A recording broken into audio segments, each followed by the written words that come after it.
도형 역시도 여러분이 도형에 적용할 수 있는 스타일 속성, 텍스트 속성, 그리고 정렬 속성이 존재합니다. 도형은 도형 안에 여러분이 텍스트를 채워 넣을 수가 있기 때문에 텍스트 속성도 별도로 존재합니다. 자, 그러면 도형을 하나 그리고 그 도형의 속성들을 살펴보도록 하겠습니다.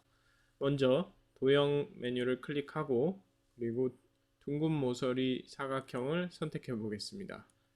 그리고 다음과 같이 도형 크기를 조절을 한 상태에서 속성 창을 보도록 하겠습니다. 속성 창에 보면 상단에는 애플에서 제공하는 도형 스타일이 존재하고 있습니다. 그래서 여러분이 원하는 속성을 다음과 같이 선택해 주게 되면 해당 속성이 지금 현재 캔버스에 있는 도형에 적용되는 것을 볼 수가 있습니다. 자, 그리고 여러분이 여러분만의 도형 스타일을 생성하고 싶다면 밑에 채우기 속성과 테두리, 그림자, 반사, 불투명도 이러한 5가지 속성들을 이용해서 여러분만의 도형 스타일을 만들 수가 있습니다. 자, 그럼 채우기 속성을 클릭하고 다음과 같이 메뉴를 쭉 보도록 하겠습니다. 이미 앞에서 우리가 텍스트 대상체와 선 대상체를 그리면서 색상 채우기, 고급 그라디언트, 이미지 등등의 것들을 이미 배웠습니다. 자, 그러면 지금 이 도형에는 고급 그라디언트 채우기 속성을 적용을 해보도록 하겠습니다. 자, 그리고 저는 파란색의 버튼을 하나 만들어 보고 싶기 때문에 이 색상을 클릭하고 파란색 계열로 선택을 해 보겠습니다. 자, 그리고 색상 창을 닫고 그라디언트의 끝점을 클릭한 후에 이번엔 다른 색상으로 다음과 같이 선택을 해 보겠습니다. 자, 그리고 고급 그라디언트이기 때문에 여러분이 여러 개의 그라디언트를 적용을 할 수가 있습니다. 아무 곳이나 여러분이 커서가 플러스 모양으로 나타날 때 클릭해 주시면 해당 부분에 새로운 그라디언트 색상을 추가할 수가 있습니다. 자, 저는 그러면 약간 밝은색 계열로 선택을 해 보겠습니다.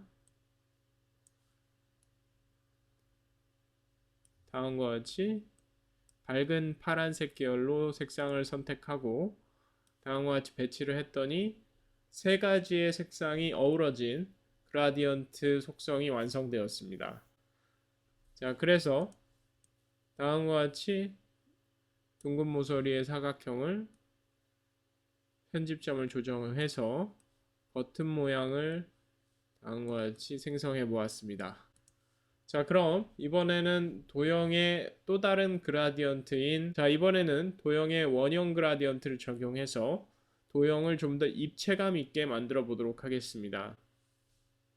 도구막대에서 도형을 클릭하고 이번에는 원 도형을 클릭해 보겠습니다. 자, 그러면 이렇게 그린 도형에 그라디언트를 적용해 보겠습니다. 앞에서처럼 고급 그라디언트를 선택을 한 후에 여기 하단에 보시면 원형 그라디언트를 선택할 수가 있습니다. 원형 그라디언트를 클릭하게 되면 다음과 같이 가운데에서 점점점 바깥으로 퍼지는 형태의 원형 그라디언트, 키노트에서는 방사형 그라디언트라고 부릅니다.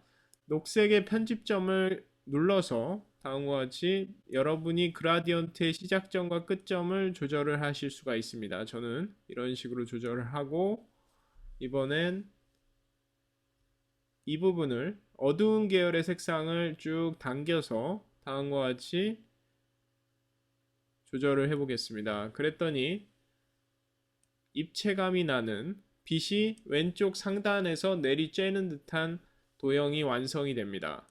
자, 그리고 여러분이 좀 더 자연스럽게 도형을 만들고 싶다면 그라디언트를 하나 더 추가를 해서 이 부분이 점점점 색깔이 좀 더 어두워지게 만들어 보겠습니다. 어두운 색상 계열을 이렇게 선택을 해서 맨 끝으로 위치를 시키고 다음과 같이 이렇게 배치를 하겠습니다. 다음과 같이 입체감이 나는 도형을 완성을 할 수가 있습니다. 자, 그러면 이번에는 도형의 테두리만을 이용해서 어떤 버튼을 하나 만들어 보도록 하겠습니다. 도구막대에서 도형을 클릭해서 둥근 모서리 사각형을 클릭해 보겠습니다. 그리고 적절히 크기를 조절을 해서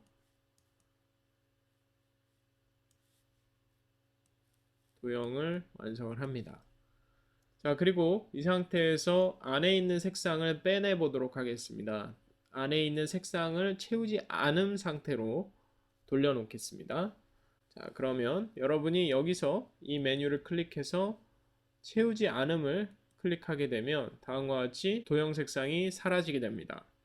자, 그리고 테두리 메뉴에 가서 테두리 메뉴를 클릭한 후에 여러분이 원하는 테두리를 선택을 합니다. 저는 실선을 선택을 해보겠습니다. 그런데 테두리 선이 검은색이 기본으로 설정이 되어 있기 때문에 배경 색상인 검은색과 구분이 되지 않습니다. 그러면 테두리 선의 색상을 클릭하고 흰색을 선택하겠습니다. 자, 그랬더니 다음과 같이 흰색 선이 표시가 되고 선의 굵기를 3포인트로 주도록 하겠습니다. 자, 그리고 나서 여러분이 이 도형을 이중 클릭하게 되면 안에 텍스트를 입력할 수가 있습니다. 자, 그러면 이 상태에서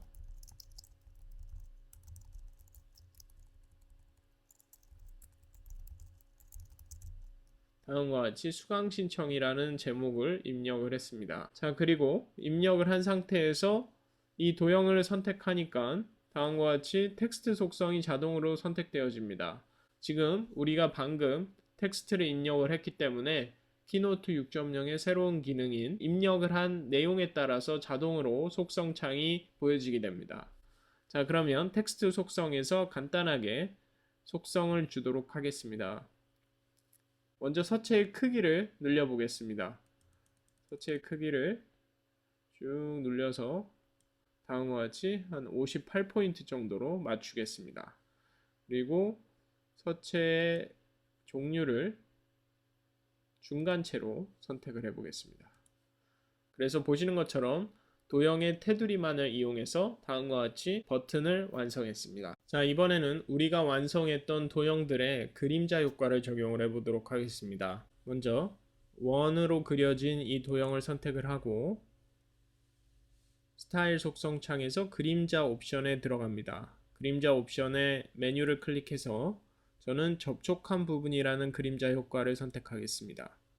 그러면 다음과 같이 원의 아랫부분이 어떤 면과 맞닿는 느낌의 그림자 효과가 다음과 같이 적용이 됩니다. 그래서 우리가 이 그림자 효과를 접촉한 부분이라고 부릅니다.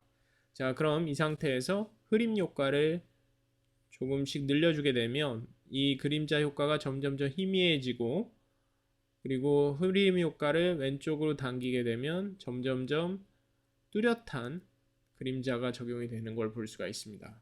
그리고 오프셋은 여러분이 그린 그림자가 이 오프셋을 왼쪽으로 느리게 되면 점점점 그림자가 뒤로 밀려나는 것을 볼 수가 있고요. 그리고 이것을 오른쪽으로 당겨주면 그림자가 앞쪽으로 점점점 당겨지는 것을 볼 수가 있습니다. 자, 마지막으로 불투명도를 조절을 하게 되면 그림자가 투명해지거나 불투명해지도록 다음과 같이 만드실 수가 있습니다.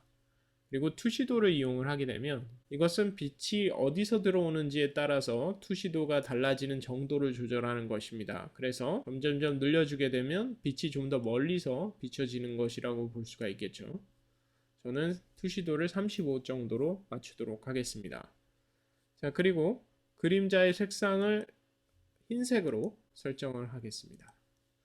자, 그래서 다음과 같이 그림자 효과를 적용을 한 도형을 볼 수가 있습니다. 자, 이번에는 수강 신청 버튼에 그림자 효과를 적용해 보도록 하겠습니다. 수강 신청 버튼을 선택을 하게 되면 다음과 같이 스타일 속성이 나타나고 스타일 속성에서 그림자 조건에 가서 여러분이 수강 신청 버튼에 그림자 효과를 줄 수가 있습니다. 자, 그림자 효과에서 메뉴를 클릭해서 저는 그림자 만들기를 클릭해 보겠습니다.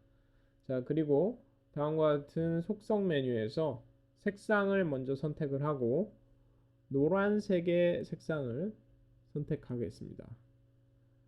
자, 그랬더니 그림자 효과가 적용이 됐는지 안 되었는지 확인할 수가 없을 정도로 거의 그림자 효과가 눈에 띄지 않습니다. 자, 흐림 효과를 최소화시키게 되면 다음과 같이 그림자 효과가 적용된 도형이 다음과 같이 보여집니다.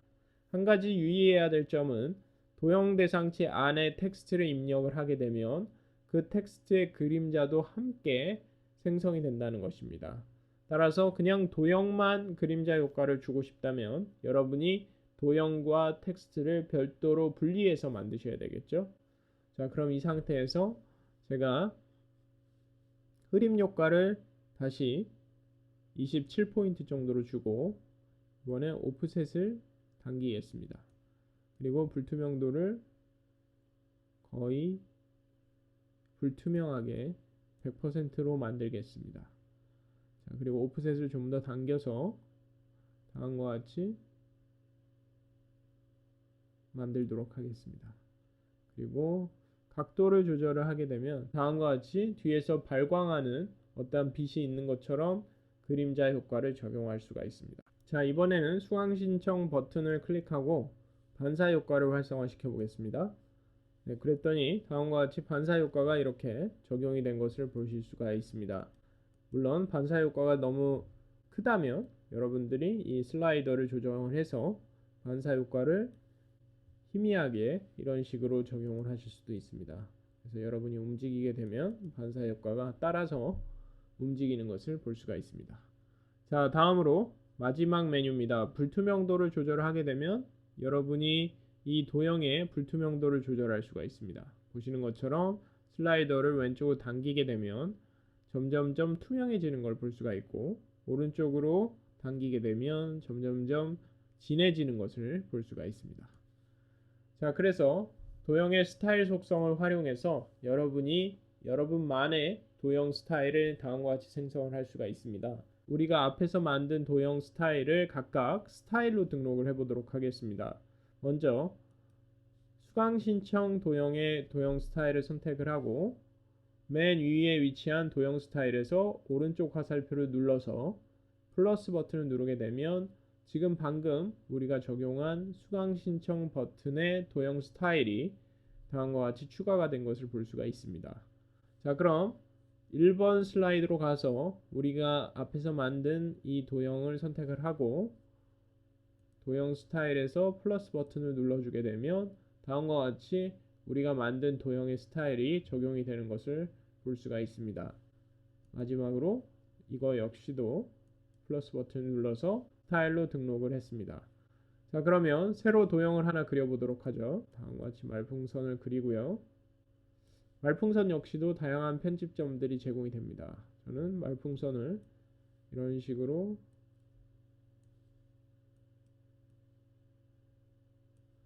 만들겠습니다.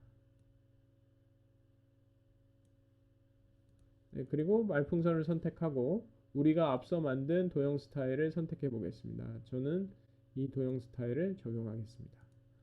네, 그랬더니 말풍선이 다음과 같이 도형 스타일이 적용돼서 앞에서 우리가 만든 도형 스타일이 다음과 같이 적용되는 것을 볼 수가 있습니다. 자, 이번에는 또 다른 도형을 하나 그려보도록 하죠. 이번에는 별 모양을 다음과 같이 그려서 별 모양을 이런 식으로 만들겠습니다.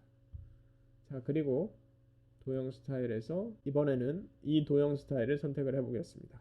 그랬더니 다음과 같이 도형의 색상은 빠지고 뒤에서 노란색의 그림자 효과가 빛나는 그러한 도형 스타일이 별 모양에 적용이 된 것을 확인할 수가 있습니다.